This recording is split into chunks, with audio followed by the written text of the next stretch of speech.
folks, Greg Koch here for Wildwood Guitars at the NAMM Show 2013. I'm in the Gibson lair. Some of my favorite guitars on earth are the ones that this gentleman, Mike Voltz, a wizard, is creating and doing some wonderful things and bringing back some of the most glorious semi-hollow body guitars of all time. And we've got some new treats for this year. Could you let us know what these devices are, my good man? We're happy to. Thank you for coming to join us. We're Gibson Memphis. We're actually a brand new division, 3 months old now, on our own, and we're very proud of it. We're working hard to make our guitars truly honoring the originals, because they were the best. So, let's start over here. Over here, I'm going to take you over, excuse me while I close this. This is our 1959 ES330 TD. We had it out last year, but this year we've upped it a little bit. We have the original Mickey Mouse ears. We've gone to the original colored binding. And although they're a good see, it's hard to see, we're using a spliced maple top and back. A number of the guitars in the 50s had solid, or sometimes they spliced them. And it makes it a really unique and wonderful feature. So we decided this year we would do that. It's a great look. On this particular one, it really shows up. The grain is mismatched just a little bit, just like the original, where they had cut out a defect, so we're matching it as well as we can. The guitars have great tone, and they're fabulous. I've had a chance to play a bunch of them, and they are beyond wicked. And of course, with the Bigsby. This is our 335 TDC with the Bigsby. We wanted a Bigsby, people love it, and we decided we'll put it on that one. It's a ball to play. It sounds great, and it's just wonderful. No question. Now, coming over here, we're going to give you some class work. Part of what we do when we start a new guitar, we're actually take an original historic guitar, and that's how we work. When we started our 59 175 line, my wife let me buy one. So every operator who did it, when we had a new operation, when we cut away, the guitar traveled to the floor, and the operators had it next to their workstation.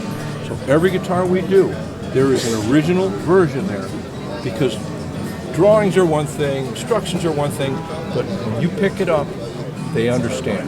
So our people are thrilled with it, they want to do the best, and they're doing a great job. So that's where we are. And this is just some of the examples. This year, working with the University of Memphis, we've digitized original 59s, so we nailed it. We've got the Mickey Mouse ears, the right shape. They were wonderful helping out. We just got the new tooling in, brand new. And also in that vein, we did a 63. This is the 50th anniversary of the 1963 ESTD.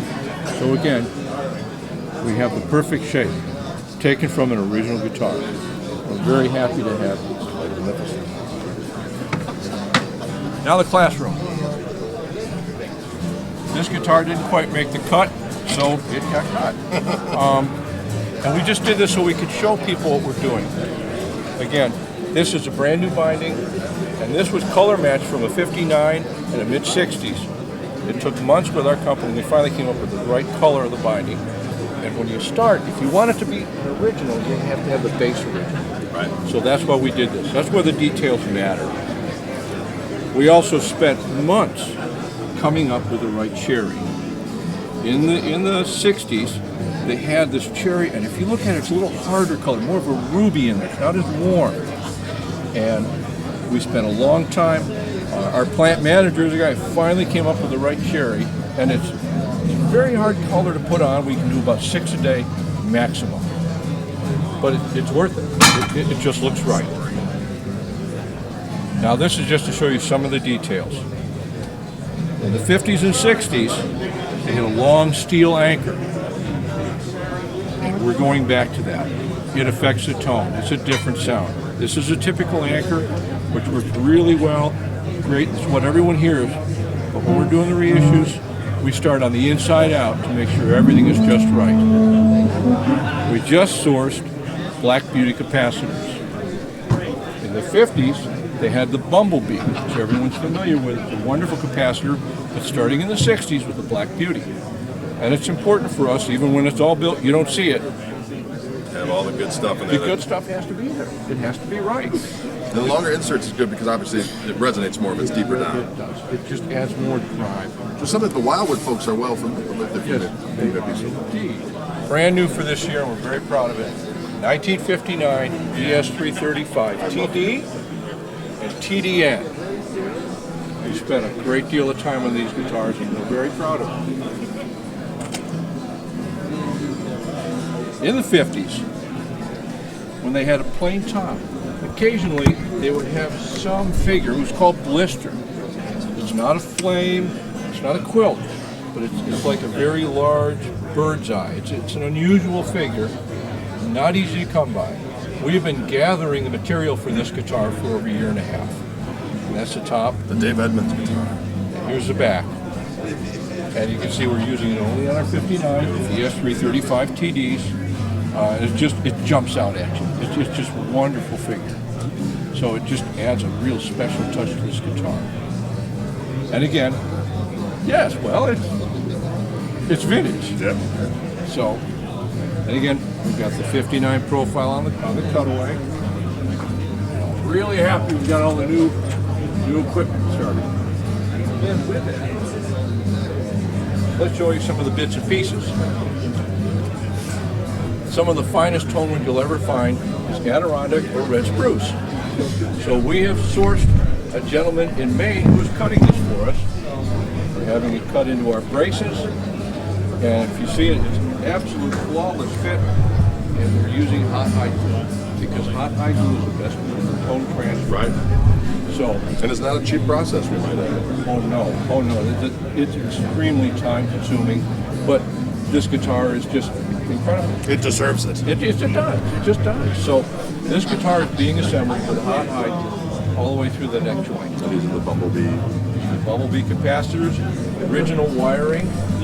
So we're true to everything we can possibly do to honor the 58, 59s, 335. Glorious. I love it. This is a guitar of guitars. It's a 1952 ES295, and as the originals had, this is a bale tail piece which adds to the tone in a wonderful way. We had the original bale tail piece reproduced down to the last millimeter. It's just perfect. We're thrilled to pieces. We took an original guard, studied it, digitized it, and we've got the color, the pattern, and we're very proud of it. We're very proud of the guitar from 52, and I think we're doing homage to it in a good way. Let's take a look at this Luther Dickinson model here. North Mississippi All-Star guitar prestidigitator. Absolutely. One of the finest guitars and a great friend of Gibson. Now, Luther has been working with us for a long time. He has played our guitars. He's one of the best musicians you'll ever find. And he has worked carefully with us, coming up with a 335 with a P90. They can play loud, and he loves the 330, but really wanted to be able to crank the volume on it. Sure. We had his father's guitar, Jim Dickinson, a legendary producer. Absolutely. We had his 52, 175 in, and the guitar had aged in a wonderful way. Very, very sort of a dark, smoky color. And so we've matched his binding color and the burst, and it's called the Jim Dickinson burst, paying tribute to his dad, who just influenced us in so many ways. Yep. Absolutely. So we're very excited. In fact, this guitar was just premier guitar editor's pick for day one of the show. Beautiful, and rightly so, if I may be so bold. Well, you may. Thank you. All right, continuing on with our Lust Fest here. Semi-hollow body land here with Mike Voltz. What do we got here? They look tempting. Forbidden fruit. Okay, this is brand new for us. This is an amazing guitar. This obviously is a 335, which is a little bit smaller, Right. 15%. And with that sharp horn, we thought it was very 60s style. So we did a block inlay, emulating the 60s. And with the 330 line, this has no center block. It's acoustic. Matched it up with mini humbuckers, and the guitar, you sit down and play the bottom end, and you can plug it in, and it's just... I've had a chance to play some of these horses at Wildwood, and they are resonates well. Thank you. The neck on this guitar, neck has a 59 feel, smaller body, brought the profile down a little bit, a nice full neck, very comfortable, quite as much in your hand. Play it for you. We have it in chair, we have it finished sunburst, nicely figured veneer. Beautiful. I love it. Good. Moving on, we have our new ES 195. Yes. Stepped out of the box a little bit on this one. Had some fun. Wanted a guitar that really brought rock and roll, early vintage vibe, although it never existed. Right. So, Reissue that never was. this is what it is. And we started out, the shape is a 1959, 1975 size and the shape. A thinner body. See it 4 inches thick. Very manageable guitar. P94, reverse wound, so they're hump canceling in the middle position. It's just a great rock and roll guitar with a tribute to Trini Lopez. Yeah, The peg head. nothing wrong with that. It's just brought in segments of our history that just seem to work well together. Cool. And again, we've got this one, black, very elegant, or the hand rub translucent area. Beautiful. Moving back, over here, this hasn't been there since the 60s. Right. We have a 12. ES 335 12. It's a ball to play and it sounds great. It's got humbucking amplitude. It's got a wonderful jangly tone. The difference between the 60s and this, the 60s is a very tiny neck, a little cramped. So on this, we've got a contemporary size, 1 3/4 at the nut, very slim taper, very comfortable guitar, just a ball to play. Then we go back, we've got more of the 390s, a different finish, and again, the same guitar that's wonderful to play and just nice. Let's move down. Yeah, you haven't seen these. You haven't seen these. Actually, these were made by hand. We don't even have tooling brand new on these things. So, ES 335 bass. Unbelievable. We were thrilled to do this. This has been a ball. There's going to be 3. The vintage sunburst, the ebony, and the ebony is more of an entry level.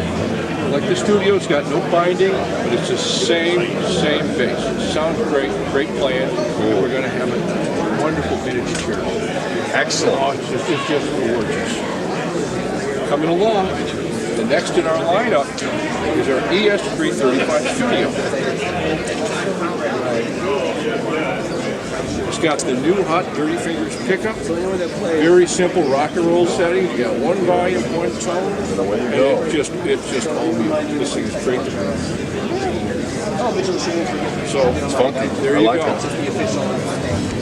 I like it. And of course, the 339 Studio. Nice. It's a smaller size, a very comfortable guitar, and it just brings it all right in the same package. We step up. Everybody loves gold. Indeed. What's not to love? And we haven't had a 335 in gold until now. And it's just this guitar on stage. Glorious. It's beautiful. Free pick on it, very much like the Les Paul, and it just brings all the parts together. Butane. Now we're going to wrap up with our 175s. Over here. The P94s, I see. 94, tortoiseshell pick card, and we were working on this. One of the guys in the factory said, black. It's like corners. So thank you, Jason Dawson. That's just, once you put that, our CEO is one said, you need tortoiseshell. So just added some elegance to the guitar, the black finish, again, P94s, reverse wound, and it's just gorgeous, elegant guitar, beautiful, great jazz guitar.